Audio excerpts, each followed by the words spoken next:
All right, question number 3 I got. Hey, Dr. Islam, gluten, is that really a problem? So let me know in the comments if you know or have heard about issues with gluten. I've seen this everywhere when it comes to health, gut health, brain health, I don't know, overall health. Gluten seems to be the boogeyman for a lot of people from what they're wondering what could be causing some of their gut issues. And so I'm curious to know if you've heard about this in the comments. So let's get down to the science, because I'm going to give you the truth about what you need to know about gluten. Now, number 1, there's nothing inherently wrong that we can find when it comes to gluten.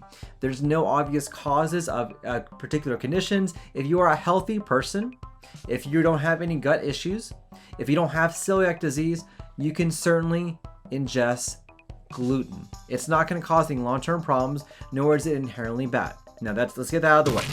Number 2, there are plenty of patients who have either gluten sensitivity or a condition called celiac disease. 2 different problems. So gluten sensitivity is whenever you are actually sensitive to certain foods that are in gluten-rich foods that can cause bloating, distension, itchiness, maybe brain fog. You don't feel very good. You have joint pain. There is no real way to test this. In fact, if you're trying to get a food allergy testing for gluten, you are wasting your money because we have no standardized test that's been approved by anybody that can reliably show that you have a gluten intolerance. The best way to know is that you ingest gluten, you feel bad, you take it away, you feel better. That is the test. That's what you need to know. Now, this is very different from celiac disease number 2. Celiac disease is an actual autoimmune disease in which your body attacks itself to get rid of some of those villi that are in your small intestine. Your small intestine is basically an organ that is used to absorb items. And whenever you ingest gluten, if you have celiac, you lose that capability.